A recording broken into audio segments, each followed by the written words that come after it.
성경 말씀 누가복음 21장입니다.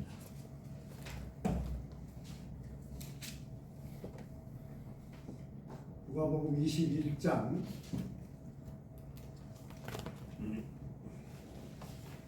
여기 지금 8절이라고 되어 있는데요. 5절부터 읽으시겠습니다.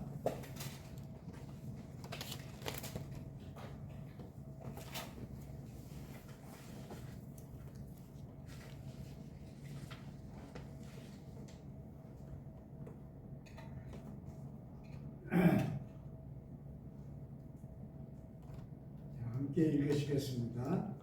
어떤 사람들이 성전을 가리켜 그 아름다운 돌과 헌물로 꾸민 것을 말하매 예수께서 이르시되 너희 보는 이것들이 날이 이르면 돌 하나도 돌 위에 남지 않고 다 무너뜨려지리라. 그들이 물어 이르되 선생님이여 그러면 어느 때에 이런 일이 있겠사오며 이런 일이 일어나려 할 때 무슨 징조가 있사오리까? 이르시되 유혹을 받지 않도록 주의하라. 많은 사람이 내 이름으로 와서 이르되 내가 그라 하며 때가 가까이 왔다 하겠으나 그들을 따르지 말라. 난리와 소요의 소문을 들을 때 두려워하지 말라. 이 일이 먼저 있어야 하되 끝은 곧 되지 아니하리라. 또 이르시되 민족이 민족을 나라가 나라를 대적하여 일어나겠고 곳곳에 큰 지진과 기근과 전염병이 있겠고 또 무서운 일과 하늘로부터 큰 징조들이 있으리라. 이 모든 일 전에 내 이름으로 말미암아 너희에게 손을 대어 박해하며 회당과 옥에 넘겨주며 임금들과 집권자들 앞에 끌어가려니와 이 일이 도리어 너희에게 증거가 되리라. 그러므로 너희는 변명할 것을 미리 궁리하지 않도록 명심하라. 내가 너희의 모든 대적이 능히 대항하거나 변박할 수 없는 구변과 지혜를 너희에게 주리라. 심지어 부모와 형제와 친척과 벗이 너희를 넘겨주어 너희 중에 몇을 죽이게 하겠고 또 너희가 내 이름으로 말미암아 모든 사람에게 미움을 받을 것이나 너희 머리털 하나도 상하지 아니하리라. 너희 은혜로 너희 영혼을 얻으리라. 아멘. 예수님이 제자들과 함께 예루살렘에 가셨죠. 아마 그 일행이 성전이 보이는 곳까지 이르렀던 것 같습니다. 그때 제자 중에 한 사람이 예수님께 성전을 가리키면서 이 성전이 얼마나 아름답습니까? 그러면서 그 성전을 꾸민 곡물들과 헌물들 얘기를 했어요. 우리 같으면 성전이 아름답다 그러면 그 대답을 뭐라고 해야 돼요? 아름답다 혹은 더 아름답게 질 수 있겠다 그럴까요? 예수님의 대답은 아주 생판 다른 대답이었습니다. 돌 하나도 돌 위에 있지 않으리라. 이게 얼마나 상상 밖의 말씀이에요. 이게 예수님이 이스라엘 성전에 대해서 예언하신 예언입니다. 아마 그 제자와 같이 걷고 있던 다른 제자들도 엄청 놀랐을 거예요. 모든 국민이 성전을 향해서 살고 밖에 나가 있는 사람들 디아스포라도 1년에 몇 차례는 성전에 옵니다.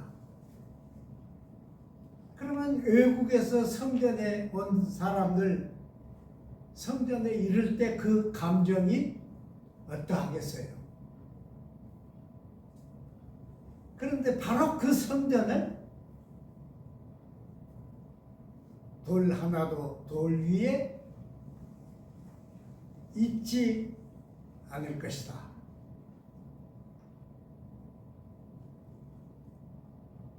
이 말을 잘못 들으면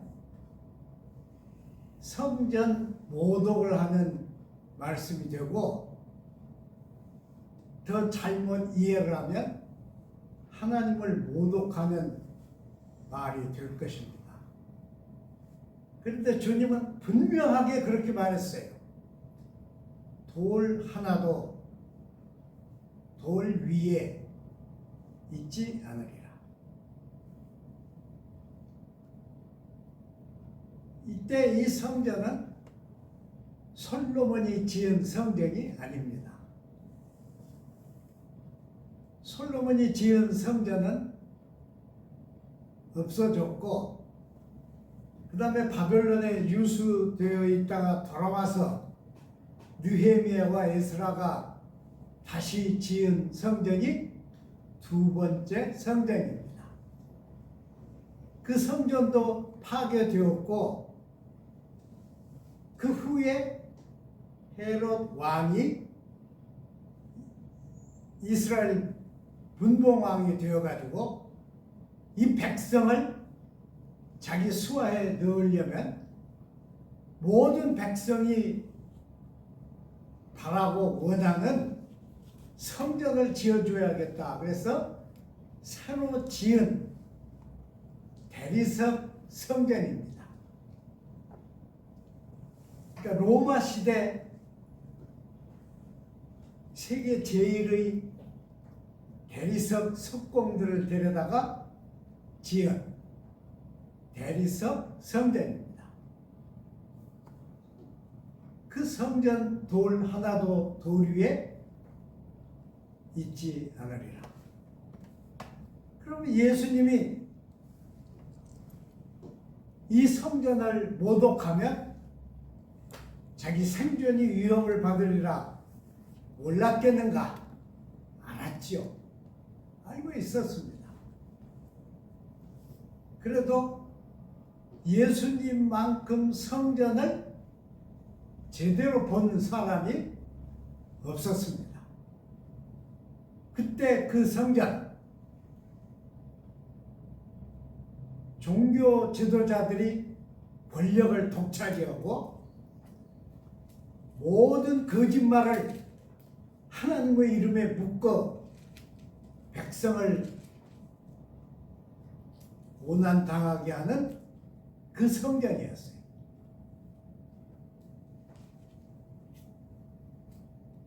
그 성전을 예수님은 없어질 것이라고 예언했습니다.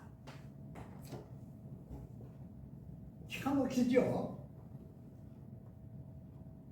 사실은 예수님이 십자가에 달린 동기 가운데 하나도 성전을 모독한, 이 성전을 무너뜨리면 사흘 만에 내가 짓겠다 하신 말씀이 거기 내포되어 있습니다. 그러니까 이 성전 파괴의 예언은 예수님 말고 다른 사람은 절대로 할 수 없는 예언입니다. 그 예언을 예수님이 하셨어요. 기막힌 예언입니다. 만일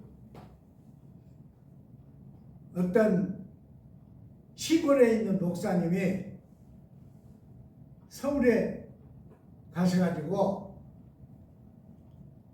사랑의 교회 같은 걸 보면서 이 도둑놈들 돌 하나도 돌 위에 있지 않을 것이다. 그러면 사랑의 교회 교인들이 그 목사님을 뭐라고 할까요? 그 사랑의 교회는 그만두고 명성교회 가가지고 야, 이 명성교회 신자들아, 겉으로 보이는 이 건물만 성전이냐? 그런다면 뭐라고 할까요? 이 제자들이 정말 기가 막히죠. 그래서 언제 이런 일이 있겠습니까? 어떤 징조가 있겠습니까? 그렇게 묻고 예수님의 예언은 방향을 바꿉니다. 예수님의 예언 그 다음 나머지 부분은 종말에 대한 예언입니다. 기막히죠? 종말에 대한 예언을 이렇게 하셨어요. 제자들이 무슨 징조가 있겠습니까? 그랬더니 미혹을 받지 않도록 주의하라. 미혹, 다른 사람에 의해서 삶의 방향을 바꾸는 것입니다.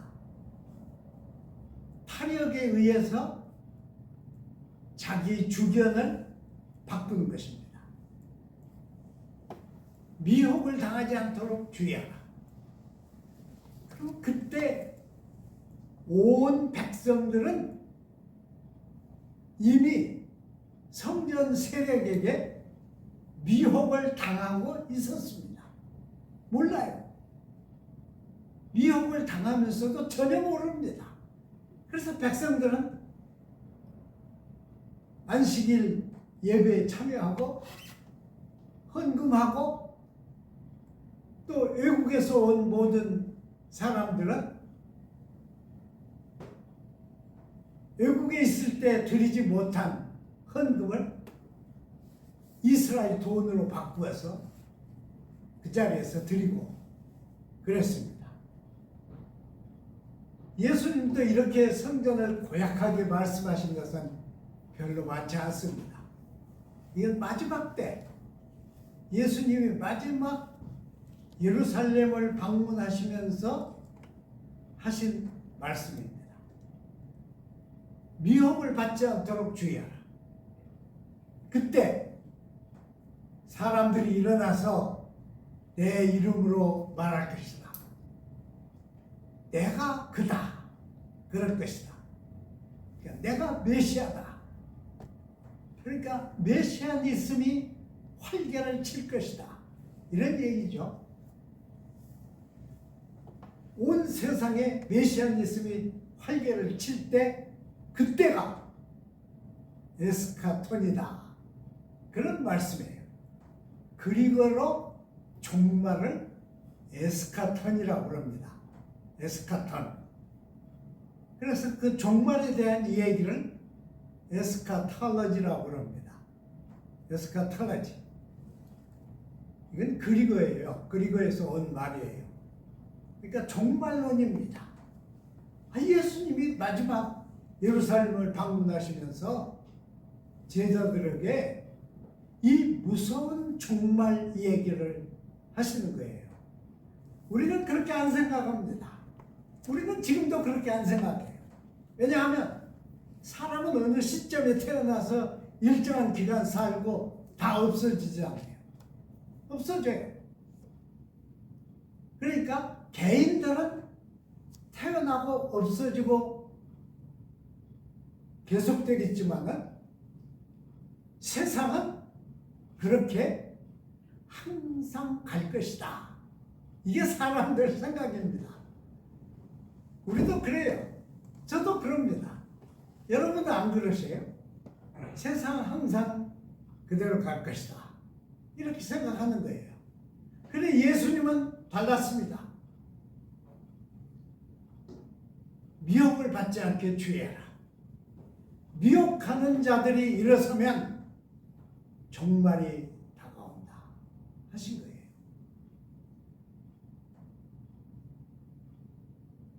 창세기는 하나님이 세상을 지으신 얘기죠. 그런데 예수님은 하나님이 지으신 세상과 함께 인간이 그친다, 끝난다 하신 거예요. 종말이 온다 하신 거예요. 얼마나 기막힌 얘기예요.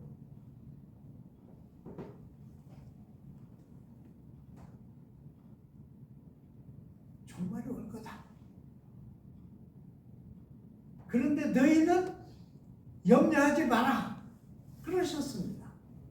그러니까 이게 갈라지는 거예요.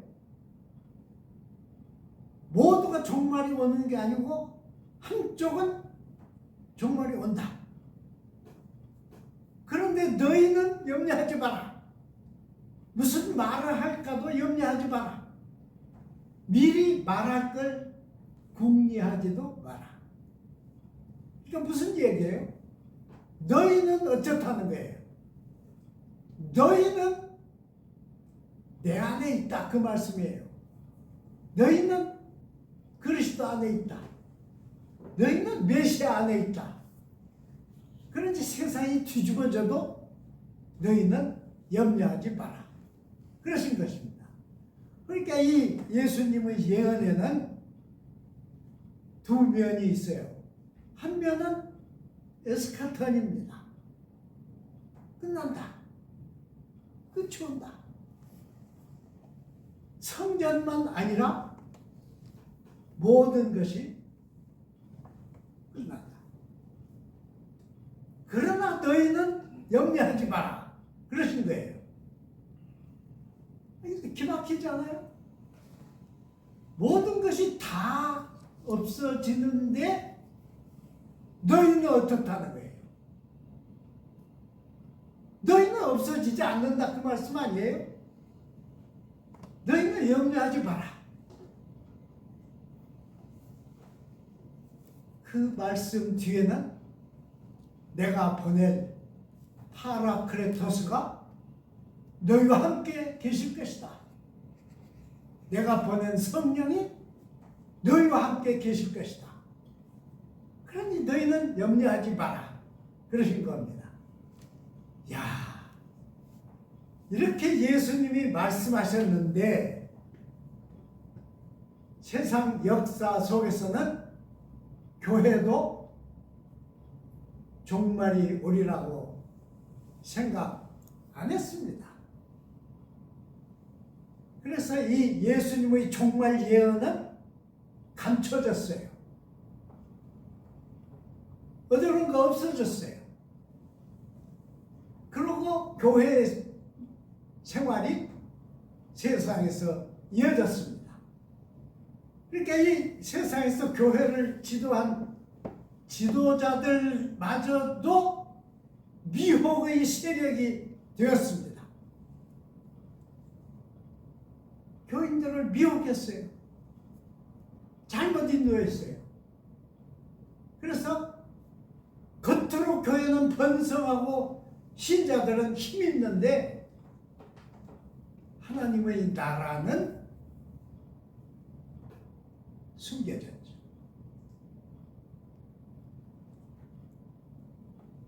그런데 20세기 초에 슈바이처 있잖아요. 여러분 슈바이처 아시잖아요. 20세기 성인이라고 하는 슈바이처가 신학 공부를 하면서 마가복음을 연구를 했습니다. 그러면서 모든 복음서를 깊이 연구를 했어요. 그러면서 슈바이처가 깜짝 놀라는 것은 예수님이 무서운 예언을 했다고 하는 사실이었어요. 종말이 온다 하신 말씀이 왜 교회에서 감춰졌는가? 교회가 미혹을 당한 거예요. 교회가 방향을 잃은 것입니다. 그래서 윤리, 도덕, 윤리선생 그러면서 엉뚱한 엉뚱한 짓들만 했어요. 그 슈바처로부터 시작한 이 종말론에 대한 새 깨달음은 20세기에 활발하게 신학자들을 고무시켰습니다. 영국의 C.H. 라트, 미국식으로 하면 라트라고 읽는데 영국식으로 읽으면 도드입니다. 도드. 이름 잘못 졌죠. 근데 이 C.H. 도드라는 분은 아주 유명한 학자입니다. 이분은 예수님이 말씀하신 종말은 이미 세상에 들어왔다. 그렇게 얘기했어요. 그래서 그걸 반대하는 사람들은 종말이 오고 있다. 그래서 오고 있는 에스카톨로지입니다. 또 어떤 사람은 종말이 올 것이다. 미래형 종말론. 그래서 모두 종말에 대한 얘기를 다시 하기 시작했습니다. 그럼 여러분 성경 중에서 어떤 책이 읽히겠어요? 요한이 나이 많아서 쓴 요한 묵시록이죠. 요한 계시록이죠. 요한 계시록이 다시 열심히 읽혀지게 되었습니다. 한국은 어떤 상태였느냐? 요한 계시록을 읽은 목사마다 미쳤어요. 그래서 제멋대로 얘기를 하고 한국 교회를 어지럽혔습니다. 그러면 예수님이 말씀하신 종말은 무슨 뜻이냐 하는 거죠. 여러분, 종말이 온다면 여러분은 어떻겠어요? 이건 1세기부터 기독교 안에 있는 얘기입니다. 어떤 사람이 예수님이 저 로마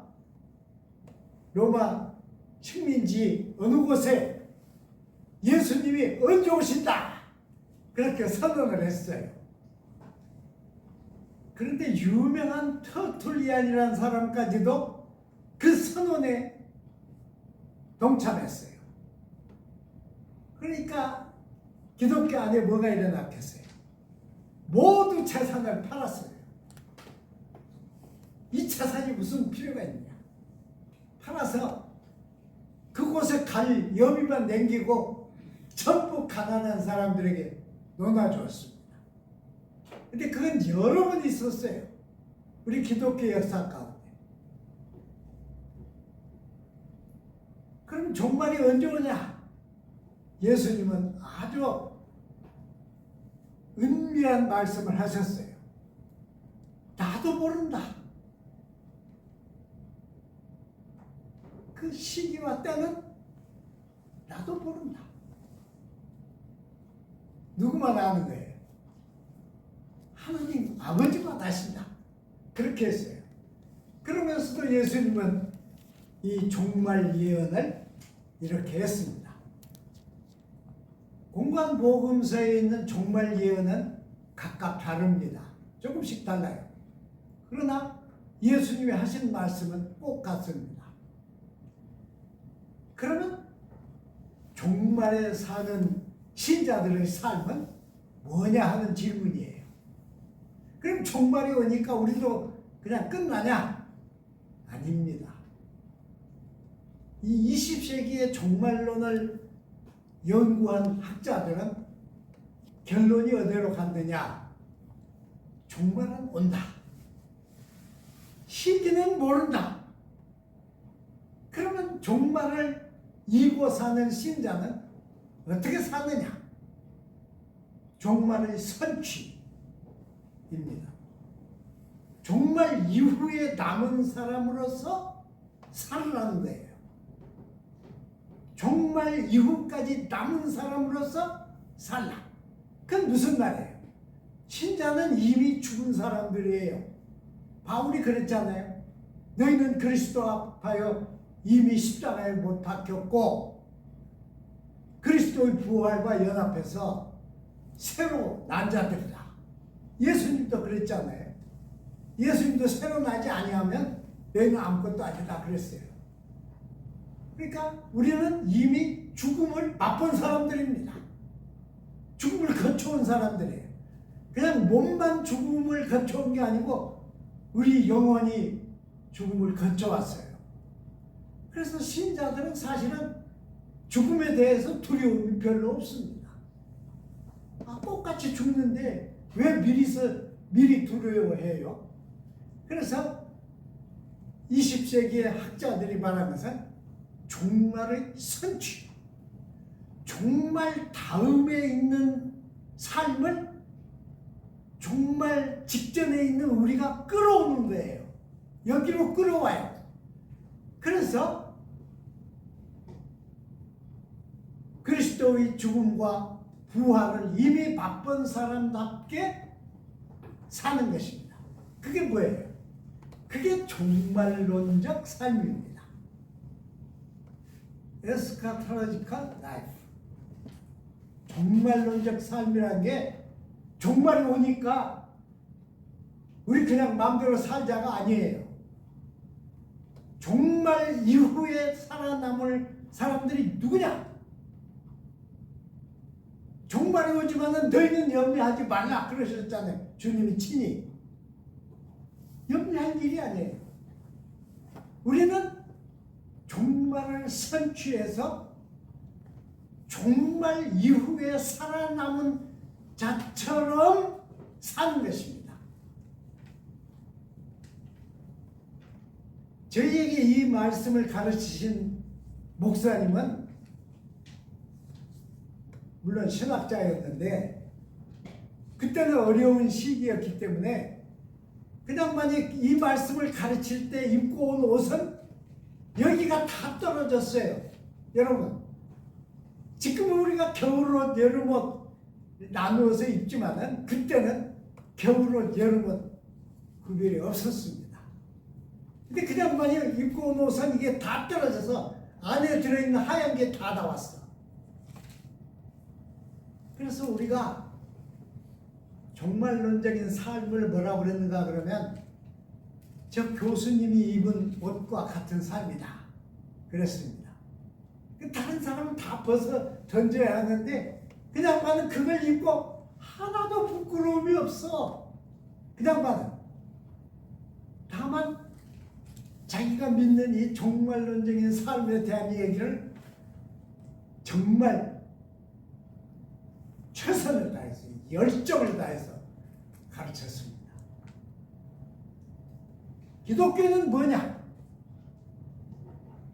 기독교인은 돈을 많이 벌어서 교회 헌금을 많이 한 사람도 기독교인이고 자기 재산을 죽기 전에 교회에 헌납한 사람도 기독교인입니다. 저는 그런 사람 다 알아요. 그 기독교인이에요. 다 기독교인이에요. 그런데 그보다 더 훌륭한 종말론적 기독교인은 누구냐? 그건 여러분입니다. 여러분은 어떻게 사는 거예요? 말씀드렸잖아요. 종말은 온다. 이건 주님의 말씀입니다. 이건 장태의 말이 아니에요. 이건 예수 그리스도의 말씀, 메시아의 선언이에요. 메시아의 예언입니다. 반드시 옵니다. 그런데 언제 올지는 모릅니다. 그래서 어떤 분들은 시시각각 종말을 경험하는 것이 필요하다. 그렇게도 얘기를 했어요. 그건 사실 그래요. 여러분, 만일 어떤 사람이 죽었다가 여러분을 찾아온다면 여러분은 그 사람에게 뭘 대접하고 싶어요? 어떤 말을 나누고 싶어요? 그러니까 우리는 이미 종말을 체득한 자들입니다. 그래서 그렇게 살아요. 그래서 매 순간순간에 그리스도의 십자가가 살아나고 그리스도의 부활이 살아납니다. 십자가와 부활, 그것이 다른 데 있지 않고 내 생활 속에, 나의 삶 속에, 나의 먹음 속에, 나의 쉼 속에 항상 동행합니다. 이 동행을 우리에게 가르치신 분이 파라크레토스입니다. 예수님 보내신 성령이에요. 성령이 오시면 우리가 막 눈이 밝아져서 남들이 가지고 있는 돈을 다 내 앞으로 끌어들이는 것이 아닙니다. 성령이 오시면 우리들의 삶이 뒤바뀝니다. 성령이 오시면 우리의 삶이 종말론적 삶을 만족하게 여깁니다. 감사하게 여깁니다. 기쁘게 여깁니다. 그리고 그 삶 속에 동참합니다. 기도하겠습니다. 하나님 아버지 감사드립니다. 우리의 몸은 날로 후퇴하여 갑니다. 헐어집니다. 그러나 바울은 우리의 속사람은 날로 새롭다고 했습니다. 예수님이 하신 이 예언은 절대로 없어지지 않을 것입니다. 우리는 이 예언을 내게 하신 예언으로 가슴에 안고 매일을 살아야 합니다. 살겠습니다. 그렇게 살기를 작정합니다. 우리 삶 속에 주님의 이 예언이 살아있게 도와주시고 미혹을 당하지 않게 주님이 함께 계시며 인도하시고 주님의 말씀으로 채워 주옵소서. 예수님 이름으로 기도드립니다.